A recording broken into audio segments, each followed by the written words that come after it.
This is National 9 News with Tracy Grimshaw. Good evening. At least 3 people have been killed in an horrific accident on the Frankston-Dandenong Road near Carrum Downs. The accident involving 2 cars occurred just after 9 o'clock. Police and emergency services have blocked the road and are diverting traffic around the scene. The 3 killed are believed to be women, all aged between 30 and 40, and were in the same vehicle. A 6-year-old girl is in a critical condition in hospital. Shortly after the accident, police took away the driver of one of the vehicles involved. He's still being questioned at the Dandenong police station. A full-scale inquiry is underway following the death of a woman zookeeper in Sydney after she was mauled by 2 tigers yesterday. Victoria Scrivener was attacked in the tiger's enclosure. Zoo officials say the animals will not be destroyed. Susie Goodman with more.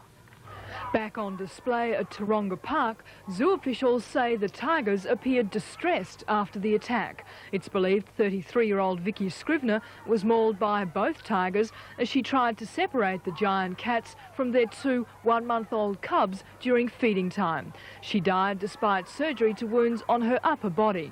A second keeper in the cage at the time is under heavy sedation. Obviously, and I'm sure you would understand, we need to interview the second keeper. She was a key witness to that whole exercise. The zoo has begun an internal inquiry. Meanwhile, Cyclone Ilona has carved a destructive path through the Pilbara region in the northwest of Western Australia. Emergency workers have begun to clean up after winds gusting up to 200 kilometres an hour brought down power lines, uprooted trees and unroofed several buildings. Susie Goodman, National 9 News. The political crisis in Vanuatu has worsened with the arrest tonight of opposition leader Barak Sope. Earlier today, he'd claimed to have been appointed the country's interim prime minister. Sope was arrested at the official residence of Vanuatu's president, who had appointed the 5-man interim government to rule the island nation until general elections in February. The move followed the disputed dissolution of the country's parliament on Friday. Prime Minister Father Walter Leaney maintains his government is the only legal authority in the country. The Victorian AIDS Council has hit back at criticism of AIDS education with a new campaign aimed specifically at the gay community. And as Gavin McDougall reports, the council claims its latest approach is the most innovative in the world.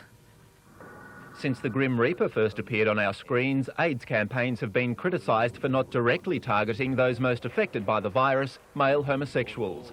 The latest television campaign highlighted one of the problems, the reluctance of commercial channels to show gay couples in bed as among those at risk of catching AIDS. The Victorian AIDS Council's new SAFE campaign is blunt in its approach towards educating gay men. In particular, it advocates a community-based attitude to beating the virus. We think the evidence, the research evidence, is that people are much more likely to make those changes and to sustain that change if they feel they're part of a whole community that is moving in safer directions. Far from promoting homosexuality, another criticism of previous campaigns, this safe promotional material will only be distributed throughout the gay community. Already the AIDS Council says homosexuals are responding. And the evidence shows that the kind of campaigns we run do work. They do change people's behaviour and therefore they do save lives. While the SAFE campaign is specifically directed at homosexuals, the AIDS Council hopes the basic principles will also be adopted by the wider community. Only with a joint, responsible approach does it claim the killer virus can be beaten. Gavin McDougall, National 9 News. Our weather now, another warm and humid day with a shower or 2 and the chance of a late thunderstorm. Temperatures should range from an overnight low of 18 to a high tomorrow of 26. At present in the city, it's 18. That's all from the news desk for tonight. Our next news is at 7 a.m. and a major bulletin at 6 tomorrow evening with Peter Hitchener. Until I see you again, good night.